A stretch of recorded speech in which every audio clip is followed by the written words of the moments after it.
Right. So this is what generally about the smart sheet. So as far as the project management itself is concerned, whenever we are managing the projects, especially in the field of IT as well as non-IT environment, it's always important for us to create different reports, etc. All that, right? So wherein we can create multiple sheets. This is what something which I'm explaining over here. At the same time, it's not only about the sheets. If you want to create any kind of reports or something of that sort, we can create the reports as well. So what I'm going to explain in today's session about how these reports as well as the forms followed by the sheets and all everything is what something which we are going to discuss. In this context, whatever I'm showing you, this is about the smart sheet, wherein if you want to update the smart sheet, wherein if you want to attach any information over here. So we can see we have an option where we can have an option for attachments. For example, if you want to attach any kind of field to the existing sheet or something of that sort, here we have an option where attach files to the sheet. So wherein if you want to access any file, right? For example, upload file I'm taking. I'm just taking some data, okay? Sample data set I'm taking. For example, exams one is what something which I'm taking over here. Right, so as a sample data so that you guys will understand this well in advance. So whatever the data we have and all, so wherein we can attach the files, what are the files we have taken over here. Right here we can see there is a data which was attached over here, right? So where is whatever the uploaded informations we have, right? So whatever the exams file we have updated, right? So all these things we can see. So we have seen all the updated data sheet wherein we have updated the data in context to the mark sheet, etc. Right. So this is how generally the attachments can be done. So apart from the attachments, wherein if you want to create any kind of proofs or something of that sort, right? So if you want to create any kind of proofs. So everything in this regard, whenever we are creating these sheets, so wherein multiple columns can be created. So different columns can be created over here. So normally this is a primary column, whatever the column you can see over here, this is a primary column.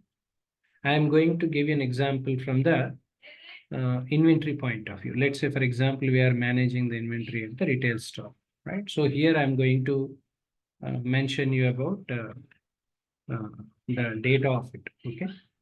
So this is what it was. Serial number is what something which I have taken, right? So this is a number which I have taken, right? So this is a serial number. Next, we can change it, serial number, product ID, because normally every product will have a classification ID number. So hence product ID is one of the field which was taken. So apart from the product ID, I'm going to mention about the product details as well. So whatever the details of the products were there, so that we have taken. So serial number was taken over here. Next product ID we have taken. At the same time, product details were even taken over in this application when we are working on, right? So whatever the product details, right? So all this information we have taken. So once we have taken the information about the product details, here I'm going to mention about the total quantity, okay? Total quantity. Right, so total quantity is what something which I've taken, and balance. Balance quantity is what something which I am taking.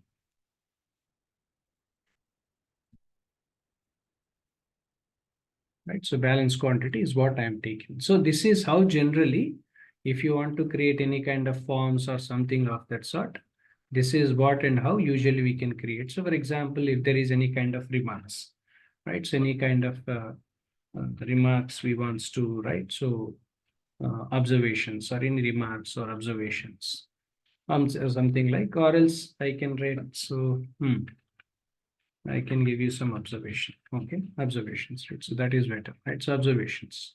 So this is how generally the sheets will be created, especially in Smart Sheet. This is something essentially required and useful for the people who are working on project management, especially who are in the roles of project management. At the same time, people who are working into business analyst roles or project management roles, if they want to create any kind of forms or something of that sort, this is what and how usually we create. So this is what about the form, how to create a form, etc. At the same time, we have an automation also. We have an automation process. For example, if you want to create any kind of workflow for the particular project what we have taken. So there are a lot of templates available. Of course, we have different templates which can be used for the different purposes, because workflows need not be created from the scratch. So these are the workflows which were already available. So wherein whatever the used available you want to use, you can use it, right? For example, this was a uh, workflow which I have created. And so this workflow creation can be done. So how to create this workflow and how to process the workflow, because for different business activities and the business functionalities, there are different workflows will be there. How to create this workflow, this I am going to explain in the next session, right? So if you have any questions, if you have any queries, please reach out to the contact details which will be posted in below to this video. Thank you.